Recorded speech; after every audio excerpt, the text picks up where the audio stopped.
नेता नहीं बन सकते। मैं कह रहा हूं सीमांचल की जनता ना सिर्फ बिहार की क़ियादत कर सकती है बल्कि सीमांचल का एक नौजवान लड़का है, लड़की इंशाअल्लाह भारत को भी लीडरशिप दे सकता है। इसको इस्तेमाल करो, कॉन्फिडेंस डेवलप करो अपने आप में। याद रखो, अपने ख्वाबों को पूरा करो। अगर तुम्हारी मंजिल तुमको सितारों में नजर आ रही तो उन सितारों को हासिल करने की कोशिश करो। मेरे अजीज दोस्तों और बुजुर्गों, अल्लाह की जात पर अटूट भरोसा करो और तवक्कल करो। अल्लाह ही हमको कामयाब और कामरान करने वाला है, मगर कोशिश करना हमारे हाथ में है, जुस्तजू करना हमारी जिम्मेदारी है, कुर्बानी देना हमारी फितरत में है। तो मेरे अजीज दोस्तों और बुजुर्गों, यही चंद बातें मुझे कहना था। इस इंसाफ के कारवां के लिए, न्याय यात्रा के लिए चुनाव आ रहा है तो कोई कह रहा है कि मैं 10,000 महिलाओं को दूंगा, तो कोई कह रहा है मैं आ गया तो 2,500 दूंगा। अरे भाई, तुम 15 साल की सत्ता का हिसाब नहीं दे सकते, तुम कौन से महिलाओं का साथ दोगे?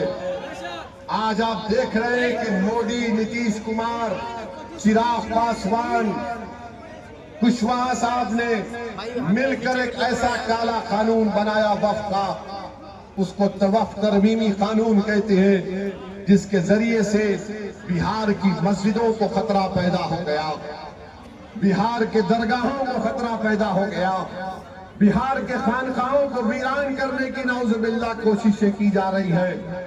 वो कब्रिस्तान जिसमें हमारे बुजुर्ग आराम से सो रहे, उस पर कब्जा करने की कोशिशें की जा रही है।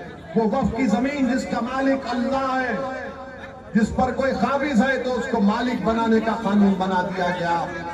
उठो, ये वक्त उठने का है, ये वक्त आबे गफलत में सोने का नहीं है।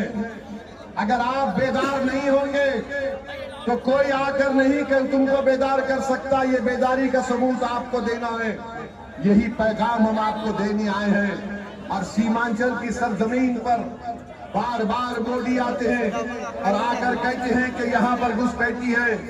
मैं मोदी, अमित शाह, नीतीश कुमार को कह रहा हूँ, खबरदार, सीमांचल को बदनाम तुम नहीं कर सकते इस तरह की जुमलों को इस्तेमाल करके। सीमांचल में कोई घुसपैठी बांग्लादेशी नहीं है। सीमांचल गयूर, भारत से मोहब्बत करने वालों की यहाँ पर लोग हैं जो भारत पर अपना हर चीज हमारे बुजुर्गों ने मिटा दिया। अगर मोदी दोबारा आकर यहाँ पर सीमांचल में घुसपैठी कहेंगे तो हम आज ही उनको जवाब दे देते हैं, मोदी जी, दिल्ली में जो आपकी बहन बांग्लादेश से आकर बैठी है उसको लाओ सीमांचल में। वो बांग्लादेशी क्यों बैठी है भारत में, बताओ हमको। तो मेरे अजीज दोस्तों और बुजुर्गों, आप बढ़िए, अपने वोट का इस्तेमाल करिए और अपने वोट के जरिए, अपने दुआओं के जरिए मजलिस को कामयाब करिए। आप अब नेता बनेंगे, आप पॉलिटिकल लीडर बनेंगे। किसके पॉलिटिकल लीडर बनेंगे? किसके पॉलिटिकल लीडर बनेंगे?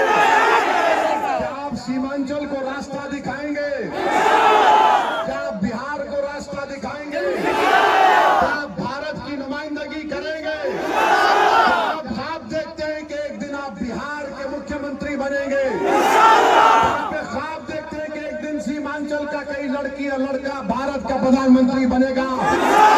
तो ये ख्वाबों को पूरा कैसे करोगे? नारों से काम पूरे नहीं होंगे, मेहनत से होंगे, कुर्बानी से होंगे, अमल से होंगे, इत्तेहाद से होंगे और इलेक्शन के दिन वोट डालने से होगा।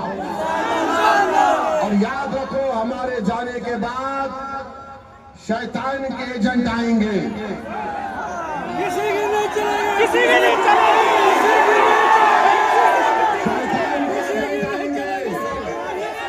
तो जब वो आएंगे आप क्या कहेंगे? जब शैतान के एजेंट आएंगे आप क्या कहेंगे?